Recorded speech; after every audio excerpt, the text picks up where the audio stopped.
இதுவரை வெண்பாவுக்கு ஆதரவாக இருப்பது போல தோன்றிய செவிலியரின் உண்மையான முகம் இப்போது வெளிச்சத்திற்கு வரப்போகிறது.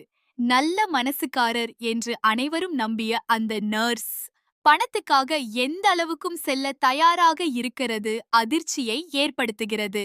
வெண்பாவின் மொபைலை பயன்படுத்தி மல்லிக்கு அழைப்பு விடுக்கப்படுகிறது. ஆனால் அந்த அழைப்பை எடுக்கிறது ராஜேஸ்வரி. உங்க பொண்ணு இந்த ஹாஸ்பிட்டலில இருக்கா, சீக்கிரம் வந்து கூட்டிக்கிட்டு போங்க என்று சொல்லி மருத்துவமனையின் முகவரியையும் கூறிவிடுகிறார்கள். இதை கேட்ட ராஜேஸ்வரி உடனே அங்கே கிளம்புகிறார். ஆனால் அவர் மனதில் ஓடுவது ஒரே எண்ணம், வெண்பா இனி உயிரோடு திரும்ப கூடாது என்பதுதான்.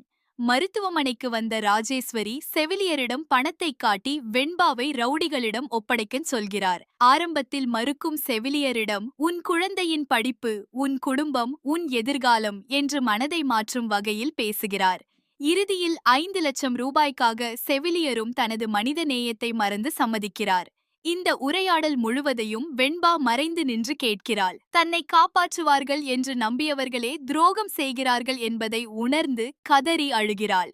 அந்த நேரத்தில் மல்லி மொபைலில் இருந்த ஆட்டோ கால் ரெக்கார்டிங் மூலம் உண்மையை தெரிந்து கொள்கிறார். உடனே தீபக்கிற்கு தகவல் சொல்லி மருத்துவமனைக்கு விரையச் செய்கிறார்.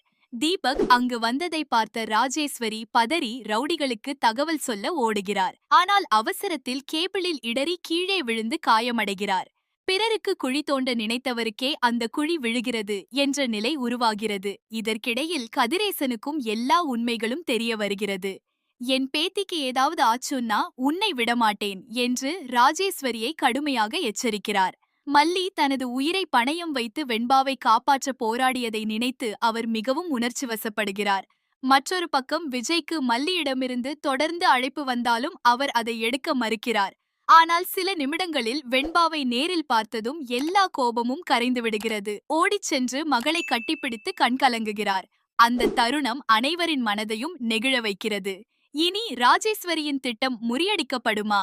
வெண்பா முழுமையாக பாதுகாப்பாக மீளுவாளா? செவிலியரின் துரோகம் அனைவருக்கும் தெரிய வருமா? கதிரேசன் அடுத்ததாக என்ன நடவடிக்கை எடுப்பார்? இந்த கேள்விகளுக்கெல்லாம் வரப்போகும்